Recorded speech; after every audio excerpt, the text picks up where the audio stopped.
how they bring him back in any way, shape, or form. Not only from a productivity standpoint, because that has not been nearly what they need based on the money that he's been giving, but his team's out there. They're 3-14. They've had a really rough season, and they're out there getting worked by the Baltimore Ravens, and he's on the side of the road making TikToks with his girlfriend.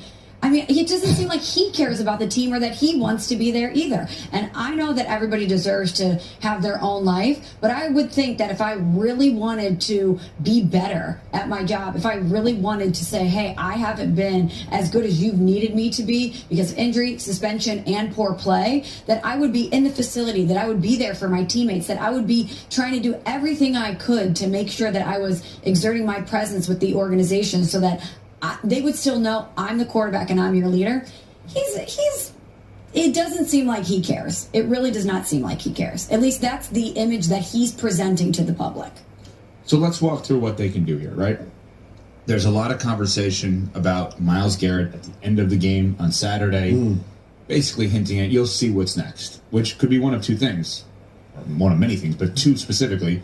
Either a contract extension, a mega deal, which he has earned, both on and off the field, with who he's been. No doubt. Or it's over. Like, I can't do this anymore. Joe Thomas, to his credit, and he's a great guy, was able to withstand this for an insane amount of time and somehow just, do it.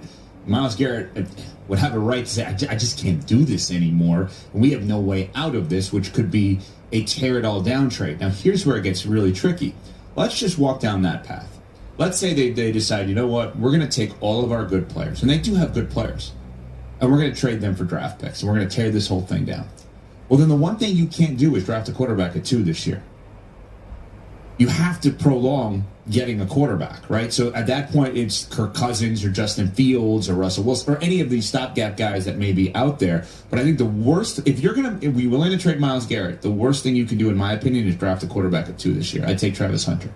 Let him be the culture setter for the organization. Let him walk in there with that smile every single day like he always has. When Deion says, this young man goes home, studies, plays video games, and comes back the next day, doesn't go out, doesn't do anything, whatever. I could not take a quarterback then at 2 if I'm tearing this whole thing down. Now, the other side of it is, now keep it going here. Give Myles Garrett that contract extension, bring in Kirk Cousins, and draft a quarterback at 2, and just ignore that Deshaun Watson's even there. Which path are you going down? Because they're the most complicated team to figure out right now as to how to do this. Because you can't just get rid of Watson.